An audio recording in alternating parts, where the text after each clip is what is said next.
para los que no hemos nacido, en el 72 todavía no habíamos nacido, son trascendentales también esos testimonios, ¿no? Los testimonios de los protagonistas. Uno de ellos lo tenemos ahora en línea, es el compañero Carlos Cruz. Él es abogado, es profesor de Derecho Penal, es coautor del proyecto de consultorías jurídicas en villas y barrios. Fue expresidente de la Editorial Universitaria de Buenos Aires, EUDEVA, y de la Unidad de Información Financiera, la UIF, entre el 2020 y el 2021, y es obviamente un histórico cuadro del movimiento justicialista. Lo tenemos en línea al compañero. Bienvenido, Carlos, a Laudatistas. Bueno, muchas gracias por la invitación y por generar estos espacios de recupero de memoria. Entiendo en función de experiencia para el futuro. Vos bien referís las etapas de la resistencia peronista en dos grandes subetapas. La etapa del 55 al 69 y la etapa del 69 al 72, 73. Etapas donde también estaban signadas por un no acceso a los medios de difusión y por una prensa muy contraria a los intereses no solo del peronismo, que inclusive llegó a estar proscripto hasta hablar de Perón, sino para los intereses del pueblo en general. No obstante, en esas etapas, el pueblo y las organizaciones intermedias supieron organizarse, trascender el silencio de diarios, revistas y televisión y construir espacios de contacto, vinculación, transmisión de ideas y militancia política cara a cara. Creo que eso es una experiencia que tenemos que reivindicar y que en algún modo también se expresó en las jornadas previas al 17 de noviembre del 72. En lo que es parte de mi registro de memoria, bueno, se suscitan muchos hechos y acontecimientos. Trataré de sintetizar algunos porque era un proceso muy rico. Claro. A ver, en mi experiencia personal, teníamos reuniones de la Juventud Universitaria Peronista en la facultad para organizar las marchas. Teníamos reuniones del movimiento villero peronista en la parroquia Cristo Obrero, que estaba a cargo en esos momentos en la Villa de Retira del padre Carlos Pujica. Teníamos reuniones de los equipos político-técnicos en el local del IEPA en Tucumán al 1600. Había reuniones de la Juventud Peronista en el local de la Juventud Peronista con Dante Gullo, allá también por la calle Tucumán. Había reuniones con los equipos que había armado Iníguez, que había sido un militar que se había ocupado de algunas tareas en la Policía Federal en la época del gobierno de Perón. Había reuniones con las CGT, es decir, esto se daba en un marco de múltiples reuniones transversales, todas por una misma idea: planificar y organizar el regreso de Perón al país. Respecto a las jornadas inmediatas, ¿qué podemos decir? Varias cosas. Una, el grupo de compañeros con el que militábamos pasamos la noche entre el 16 y el 17, en realidad entre el 15 y el 16 también, acompañando a Juan Manuel Abad Medina. Y lo acompañamos también a las conferencias de prensa que dio en la sede del partido, y también lo acompañamos en las reuniones del 16 de noviembre en la sede de la CGT, donde tuvo varias reuniones con sindicalistas, con Rucci, con Lorenzo Miguel, en la sede de la calle Azopardo. Ahí estábamos con los compañeros Verónica Rímuli, Tito Camarota, Gonzalo Otero Pizarro. Y me acuerdo que había varias alternativas, porque sabíamos que iba a haber un cerrojo muy fuerte en torno a Ezeiza, cosa que realmente ocurrió. Y el tema era cómo poder acercarnos, por un lado, y preservar la integridad psicofísica de Perón. Claro. Tal cual. Que era un tema que también nos preocupaba. En ese sentido hubo distintas hipótesis de movilización popular, de movilización por agrupaciones, de movilización por barrios, e incluso se llegó a evaluar en paralelo con la toma de la ESMA por parte de un grupo de suboficiales comandados por Urien, con proyectos en ese momento, estamos hablando 15, 16, de tomar la Escuela de Mecánica a la Armada, incautar armas y reunirse con un grupo de compañeros en Lomas de Zamora para desde ahí avanzar hacia Ezeiza. Picante la cosa. Y también cuando estábamos en la CGT esa tarde del 16 de febrero, las reuniones, entrando, saliendo, se llegó a evaluar, o formó parte de algún grado de evaluación, de que la Fuerza Aérea, o un sector de la Fuerza Aérea, iba a entregar uniformes militares que nos iban a facilitar el acceso a Ezeiza y controlar las instalaciones para garantizar la seguridad, claro. Teniendo en cuenta el marco y el contexto en que se estaba desarrollando no solamente el gobierno de la NUCE, sino también ya la injerencia de agencias extranjeras que observaban e intervenían en este proceso.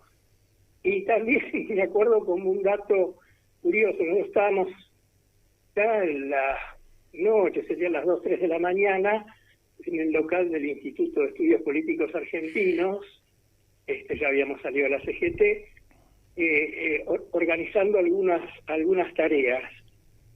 Y nos llama López Serrano, un compañero, y nos cuenta qué había pasado con la columna de ellos. Ellos habían salido de la parroquia Cristo Obrero, en la zona de Retiro.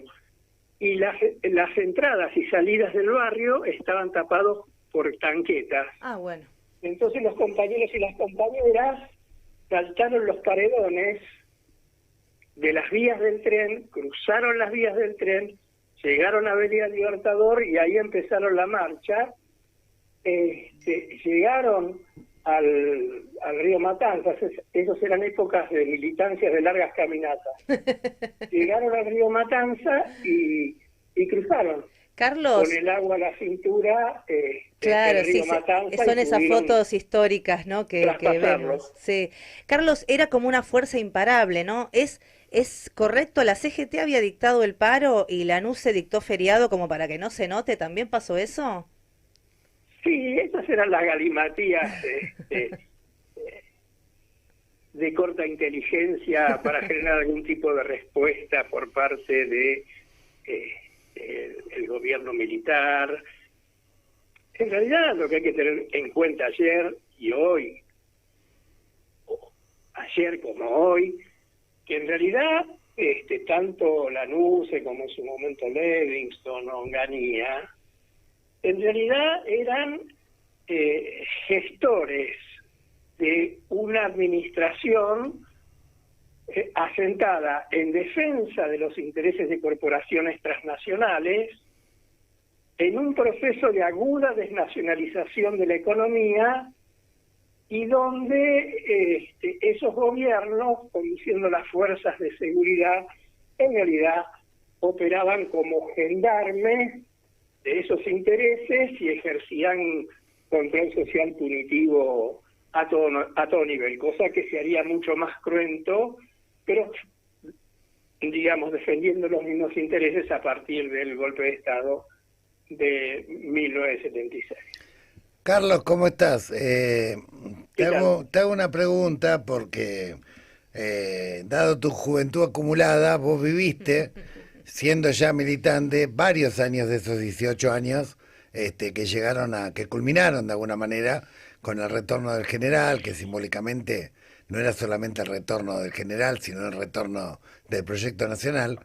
En los momentos más duros, después de la masacre de Lon Suárez, de José Los Suárez, en los momentos donde Onganía parecía que se eternizaba.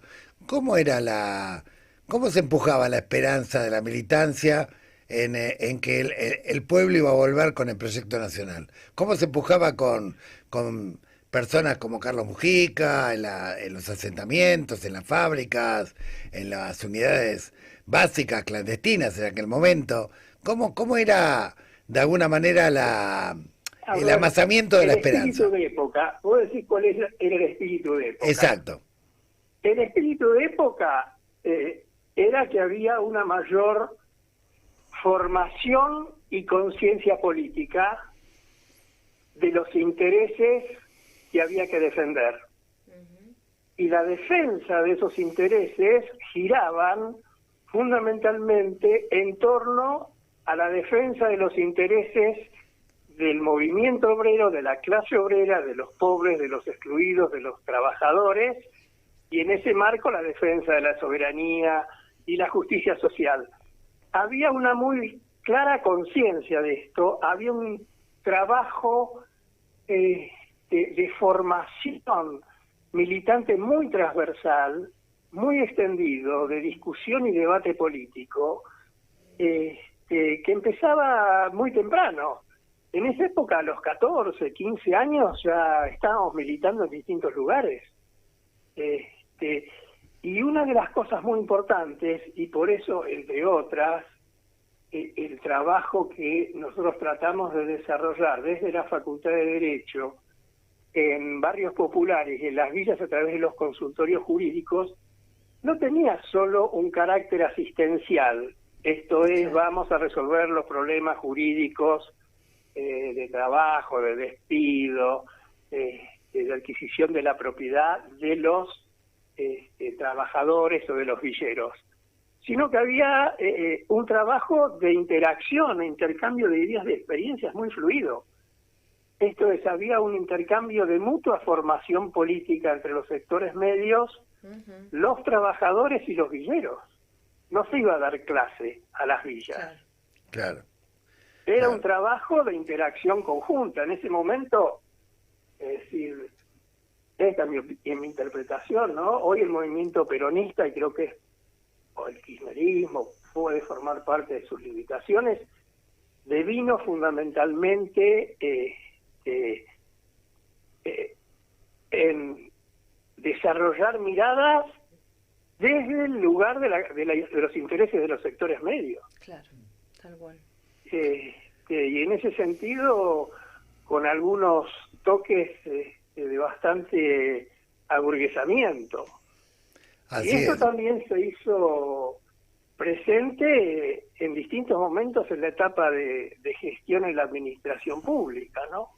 Sí, donde había cuadros a cargo de sectores o núcleos importantes de gestión administrativa que realmente no tenían no solo muy bajo nivel técnico, sino que no tenían sentido político lo que iban a hacer. Y así también fue, y así también resultó. Y eso no se ha modificado y se ha empeorado. Por eso que uno de los desafíos hoy entiendo, respetando que cada generación hace su experiencia, y eso es válido, que cada generación haga su experiencia, pero tratar de saltear esa especie de barrera o de surcos de parálisis militante. La militancia no es solamente gritar por la libertad de Cristina, claro. La militancia no es solamente ir a marchas o a cantar jingles.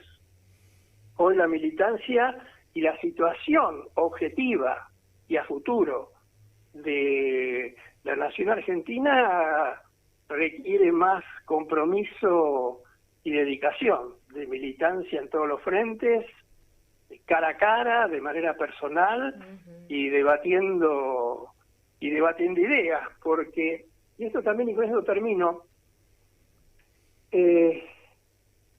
hay como una cosa medio tilinga, valga la expresión, respecto a lo nuevo, que hay que modificarse, hay que cambiarse. seguro hay que cambiar técnicas de gestión y de comunicación porque cambiaron las situaciones, pero la contradicción básica, y hoy más acentuada que nunca, es entre un proyecto colonial y un proyecto de independencia, donde la contradicción principal sigue siendo la misma. Exactamente, sigue siendo la misma. Entonces, nosotros tenemos que partir de considerar esto y trabajar en funciones, y no olvidar que el ideario del neoliberalismo, lo que hoy están diciendo los neoliberales, es lo que dijo John Locke en 1890 en Ensayo sobre el Gobierno Civil, Adam Smith en 1776, al estudiar las causas y razones del capitalismo, y von Mises a principios del siglo XX.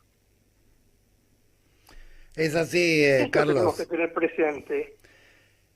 Es así. Ellos expresaron en su momento un plano de defensa de intereses. Nosotros no nos queda claro, por lo menos en el campo popular, en algunos sectores, qué intereses tenemos que defender. Tal cual, tal cual.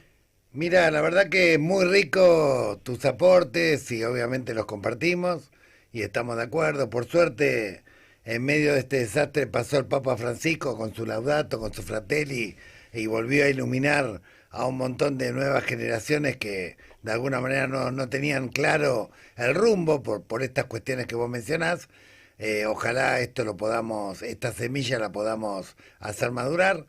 Sé que además estuviste y estás especializado durante más de 3 décadas en lo que tiene que ver con trata, lavado de activos, delitos penales económicos. Te vamos a entrevistar en otra oportunidad en relación a estos temas. Hoy queríamos de alguna manera recordar ese 17 de noviembre, pero recordarlo justamente para pensar en términos presentes, en términos de cómo hacer retornar al proyecto nacional otra vez a la República Argentina, ¿no?